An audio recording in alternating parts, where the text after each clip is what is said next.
दोस्तों आज के इस क्लास में हम लोग बात करने वाले हैं बिहार बोर्ड क्लास 12 हिंदी की किताब से चैप्टर नंबर 12 में हम लोग पहुंच चुके हैं, जिसका नाम है तिरिच। आज के इस वीडियो में हम लोग इस चैप्टर से आने वाले सबसे ज़्यादा इंपॉर्टेंट ऑब्जेक्टिव क्वेश्चंस को देखेंगे। तो आज हम लोग बात करेंगे इस साल के एग्जाम्स में कौन कौन से क्वेश्चंस आ सकते हैं और पिछले साल के एग्जाम्स में किस तरह के क्वेश्चंस आए थे, कौन कौन से क्वेश्चंस आए थे, हम लोग इसके बारे में भी बात करेंगे।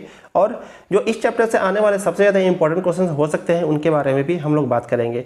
तो आप लोगों को करना क्या है कि आप लोग पूरा वीडियो लास्ट तक देखिए, और अगर आपको किसी क्वेश्चन का आंसर पता है तो आप लोग कमेंट बॉक्स में कमेंट करके बताइएगा कि मुझे इसका आंसर पता है, इसका आंसर ये होगा।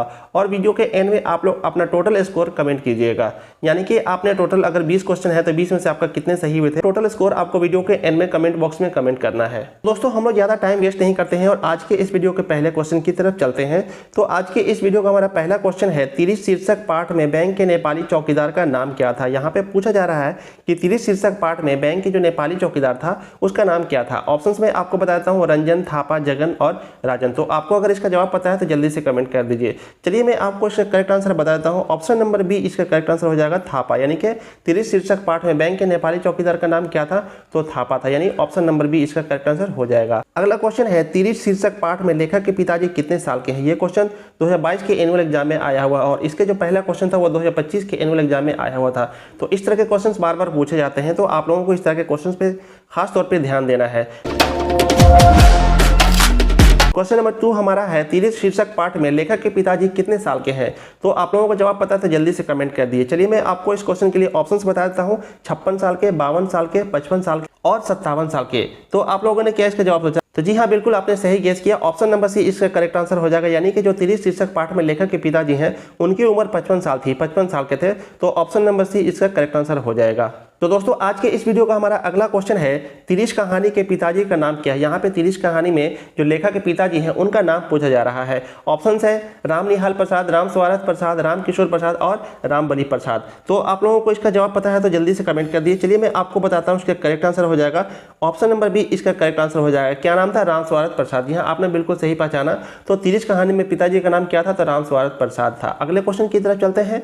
अगला क्वेश्चन है, कहानीकार तिरिच की लाश को जलाने जंगल में किसके साथ गया था। यहाँ पे पूछा जा रहा है कि जो लेखक हैं यानी कि जो कहानीकार हैं वो तिरिच की लाश को जलाने जंगल में किसके साथ गए थे।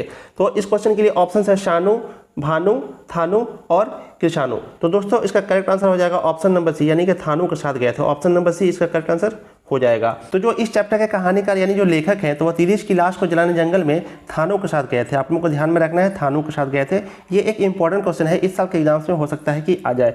अगला क्वेश्चन है, पंडित राम अवतार क्या थे। यहाँ पे पूछा जा रहा है कि पंडित राम अवतार क्या थे। तो इस क्वेश्चन के लिए ऑप्शन है ज्योतिषी, वैद्य और राजनेता। तो दोस्तों यहाँ पे मैं आपको बता दूं कि पंडित राम अवतार एक ज्योतिषी भी थे और एक वैद्य भी थे। तो यहाँ पे पूछा जा रहा है कि क्या था। तो जब हम लोग देखते हैं ऑप्शन, तो ऑप्शन यहाँ पे ज्योतिषी और वैद्य दोनों है। तो इसलिए करेक्ट आंसर क्या हो जाएगा? ऑप्शन नंबर डी इसका करेक्ट आंसर हो जाएगा। डी पे हम लोगों को टिक करना है। तो पंडित राम अवतार क्या थे? ज्योतिषी और वैद्य दोनों थे। चलते हैं अगले क्वेश्चन की तरफ। कुछ और इंपॉर्टेंट क्वेश्चन हम लोग देखते हैं, तो आप लोग वीडियो को एंड तक देखिए, कहीं जाइए कि नहीं। अगला क्वेश्चन 2019 के एनुअल एग्जाम में आया हुआ है, तो ये एक इंपॉर्टेंट क्वेश्चन है, तो आप लोगों को ध्यान देना है। अगला क्वेश्चन है, तिरिच कहानी के कहानीकार हैं। यहाँ पे पूछा जा रहा है कि तिरिच कहानी के कहानीकार कौन है, यानी कि लेखक कौन है। ऑप्शन है उदय प्रकाश, बालकृष्ण भट्ट, चंद्रधर शर्मा गुलेरी, सच्चिदानंद हिरानंद वात्स्यायन अज्ञे।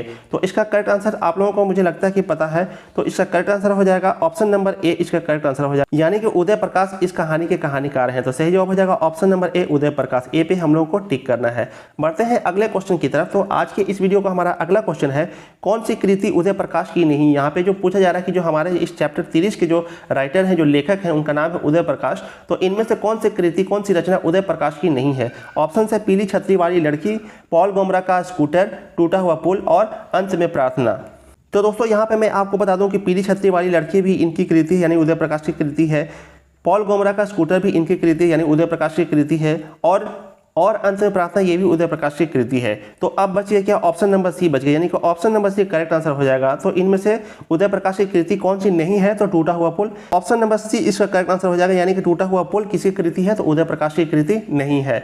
अगला क्वेश्चन है, तिरिच कैसी कहानी है। यहाँ पे पूछा जा रहा है कि तिरिच कैसी कहानी है। ऑप्शन है मिथकीय, मनोवैज्ञानिक, सांस्कृतिक और प्रतीकात्मक। तो लाइव आप लोग कमेंट में कमेंट कीजिए इसका जवाब। मैं सभी के कमेंट को रीड करता हूं और उनको मैं रिप्लाई भी करता हूं।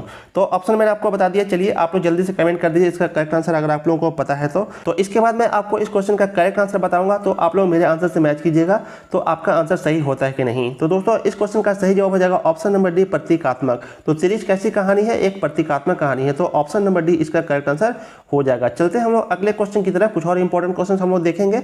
अगला क्वेश्चन है पिताजी की मृत्यु कैसे होती है? तो इस कहानी में जो लेखक के पिताजी हैं उनकी मृत्यु कैसी होती है, यहाँ पे यही पूछा जा रहा है।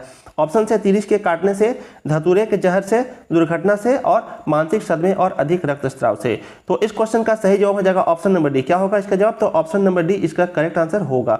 मानसिक सदमे और अधिक रक्तस्राव के कारण पिताजी की मृत्यु हो जाती है। तो दोस्तों अगला क्वेश्चन है उदय प्रकाश का जन्म हुआ था। यहाँ पे जो हमारे इस चैप्टर के राइटर हैं, लेखक हैं उदय प्रकाश, तो उनके बारे में पूछा जा रहा है कि उनका जन्म कब हुआ था। ये क्वेश्चन एक इंपॉर्टेंट क्वेश्चन है, 2021 के एनुअल एग्जाम में आया है। तो इस साल के एग्जाम में आएगा ही आएगा। आप लोग इसको लिख लीजिए, आप लोग इसको स्टार मार्क कर लीजिए इस क्वेश्चन को, यानी कि उदय प्रकाश का जन्म कब हुआ था। ऑप्शंस में जल्दी से आप लोगों को बताता हूं, तब तक अगर आप लोगों को इसका आंसर पता है तो जल्दी से कमेंट कर दीजिए। तो इस क्वेश्चन के लिए ऑप्शन है 1 जनवरी 1952 को, 20 फरवरी 1948 को, 18 जून 1944 को और 12 जुलाई 1944 को। हाँ जी दोस्तों, आप लोगों को इसका जवाब पता था कि नहीं? तो चलिए मैं आपको इसका आंसर बताता हूँ, आप लोग अपने आंसर को मैच कर लीजिए कि सही होता है कि नहीं। तो दोस्तों इसका करेक्ट आंसर हो जाएगा ऑप्शन नंबर ए, यानी कि 1 जनवरी 1952 को। तो उदय प्रकाश का जन्म कब हुआ था? 1 जनवरी 1952 को हुआ था। आप लोगों को इसको ध्यान में रखना है, ये एक इंपॉर्टेंट क्वेश्चन है जैसे कि मैंने अभी आपको बताया है। तो दोस्तों आज के इस वीडियो का हमारा अगला क्वेश्चन है कौन सी कृति उदय प्रकाश की है। यहाँ पे यही पूछा जा रहा है कि इनमें से कौन सी कृति उदय प्रकाश की है, यानी जो हमारे इस चैप्टर के राइटर हैं उदय प्रकाश, उनकी कौन सी कृति ये पूछा जा रहा है।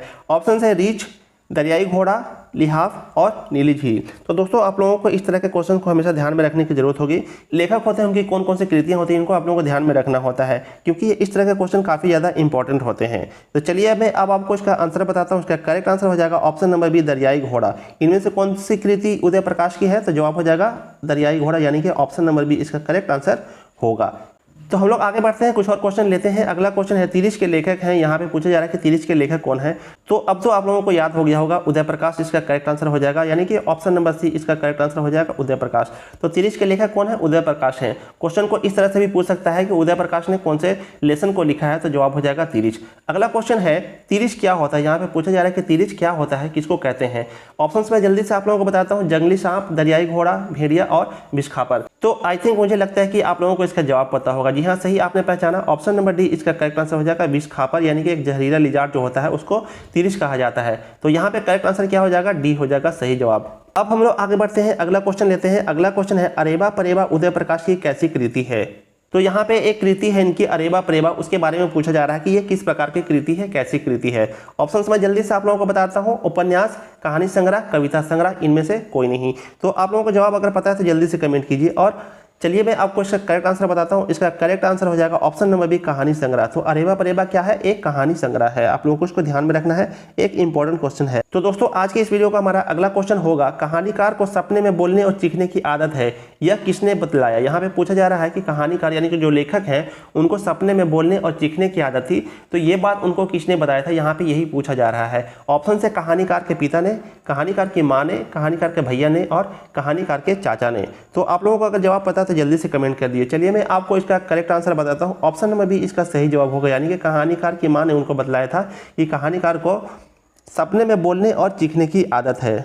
अब हम लोग अगला क्वेश्चन लेते हैं। अगला क्वेश्चन कुछ यूं है कि तीरिश को कैसी कहानी माना जाता है। तो यहाँ पे पूछा जा रहा है कि ये जो हमारा चैप्टर है तीरिश, इसको कैसी और किस प्रकार की कहानी को माना जाता है, यहाँ पे यही पूछा जा रहा है। ऑप्शंस में जल्दी से आप लोगों को बताता हूँ, आदर्शवादी कहानी, आदर्शोन्मुख कहानी, जादुई यथार्थ की कहानी और बिंबात्मक कहानी। तो दोस्तों इसका करेक्ट आंसर हो जाएगा ऑप्शन नंबर सी इसका सही जवाब होगा। क्या होगा इसका सही जवाब? तो ऑप्शन नंबर सी, जादुई यथार्थ की कहानी है। तो तीरिश किस प्रकार की कहानी है? एक जादुई यथार्थ की कहानी है, यानी कि यहाँ पे ऑप्शन नंबर सी इसका करेक्ट आंसर हो जाएगा। अगले क्वेश्चन को लेते हैं हम लोग। अगला क्वेश्चन है तीरिश कहानी की केंद्रीय घटना का संबंध किससे है। यहाँ पे पूछा जा रहा है कि तीरिश जो कहानी है उसकी केंद्रीय घटना का संबंध किससे है। तो इस क्वेश्चन के लिए हमारे ऑप्शंस हो जाएंगे कहानीकार से, कहानीकार की माँ से, कहानीकार के पिता से और कहानीकार के मित्र से। तो दोस्तों अगर आप लोगों ने इस कहानी को पढ़ा होगा, अच्छे से चैप्टर को पढ़ा होगा और समझा होगा, तो आप लोग जानते होंगे इस कहानी की जो केंद्रीय घटना का संबंध है तो वो कहानीकार के पिता से यानी कि लेखक के पिता से है। तो यहाँ पे अनडाउटली यहाँ पे ऑप्शन नंबर सी इसका करेक्ट आंसर हो जाएगा, जहाँ पे दिया हुआ है कहानीकार के पिता से। तो क्या इसका जवाब हो जाएगा ऑप्शन नंबर सी इसका करेक्ट आंसर हो जाएगा। क्वेश्चन आपको मैं फिर से रिपीट करता हूँ क्योंकि एक इंपॉर्टेंट क्वेश्चन है।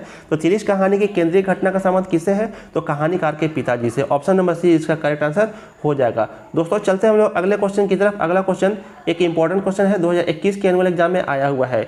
पूछा जा रहा है यहाँ पे कि तिरिश किस प्रकार की रचना है। यहाँ पे पूछा जा रहा है कि तिरिश किस प्रकार की किस तरह की रचना है। ऑप्शन है आधुनिक त्रासदी, सुखांत की, हंसी लाने वाली, आधुनिक कॉमेडी। तो दोस्तों इसका करेक्ट आंसर हो जाएगा ऑप्शन नंबर ए, यानी कि इसका सही जवाब क्या हो जाएगा आधुनिक त्रासदी। तो तिरिश किस प्रकार की रचना है, तो आधुनिक त्रासदी है। इसका मतलब कि ऑप्शन नंबर ए इसका करेक्ट आंसर हो जाएगा। आप लोगों को ऑप्शन नंबर ए पे टिक करना है, आधुनिक त्रासदी है। अगला क्वेश्चन है तिरिश शीर्षक कहानी के कहानीकार के अनुसार दशहरे के दिन किस पक्षी को जरूर देखना चाहिए। यहाँ पे पूछा जा रहा है कि तिरिश कहानी के जो कहानीकार हैं, जो लेखक हैं, उनके अनुसार दशहरे के दिन किस पक्षी को जरूर देखना चाहिए, ये शुभ होता है ऐसा उनका मानना था। तो यहाँ पे पूछा जा रहा है उसी के बारे में कि किस पक्षी को देखना चाहिए। तो ये क्वेश्चन 2024 के एनुअल एग्जाम में आया हुआ है। तो ये एक इंपॉर्टेंट क्वेश्चन है, आप लोगों को इस पर खास तौर पर ध्यान देना है। ऑप्शन मैं जल्दी से आप लोगों को बताता हूँ, तब तक आप लोगों को अगर इसका आंसर पता है तो कमेंट कर दीजिए जल्दी सा। तो ऑप्शन है मैना, तीतर, नीलकंठ और कबूतर। तो जी हाँ दोस्तों, आपने सही पहचाना, ऑप्शन नंबर सी नीलकंठ इसका करेक्ट आंसर हो जाएगा। तो इस कहानी के कहानीकार यानी कि उदय प्रकाश के अनुसार दशहरे के दिन कौन सी पक्षी को देखा जाना चाहिए, तो नीलकंठ को देखना चाहिए, एक शुभ होता है, उनके अनुसार शुभ माना जाता है। अगला क्वेश्चन भी इंपॉर्टेंट क्वेश्चन है, 2024 के एनुअल एग्जाम में आया हुआ है। क्वेश्चन है कि पॉल गोमरा का स्कूटर किसकी रचना है। ये आज के इस वीडियो का हमारा लास्ट क्वेश्चन होगा। तो क्वेश्चन कुछ यूं है कि पॉल गोमरा का स्कूटर किसकी रचना है। ऑप्शंस में जल्दी से आप लोगों को बताता हूँ, उदय प्रकाश, मलयज, अज्ञे और जे कृष्णमूर्ति। तो नो डाउट इसका करेक्ट आंसर हो जाएगा option number A, Uday Prakash, यानी कि ये उदय प्रकाश की रचना है। ऑप्शन नंबर ए इसका करेक्ट आंसर हो जाएगा। तो दोस्तों आज की इस वीडियो में हमने चैप्टर नंबर 12 तिरिश से कुछ आने वाले इंपॉर्टेंट ऑब्जेक्टिव क्वेश्चंस को देखा। उम्मीद है आप लोगों को वीडियो पसंद आया होगा और सारी चीज़ें सारी बातें आपको समझ में आ गई होंगी। अगर आपको किसी तरह का कोई भी डाउट रहता है, आपके मन में कोई भी प्रश्न आता है, तो आप लोग बेझिझक कमेंट बॉक्स में कमेंट करके पूछ सकते हैं, मैं उनको सॉल्व करने की पूरी कोशिश करूँगा।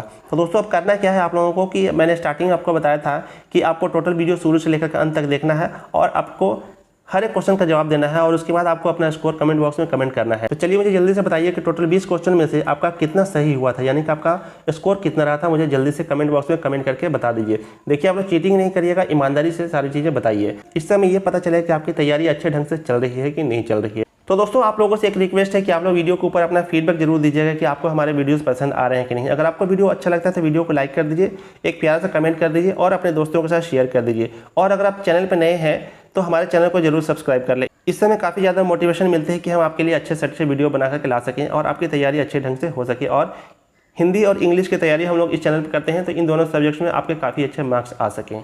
तो दोस्तों यहाँ तक वीडियो देखने के लिए आपका बहुत बहुत धन्यवाद। हम आपसे मिलेंगे अगले वीडियो में, तब तक के लिए थैंक यू सो मच। जय हिंद।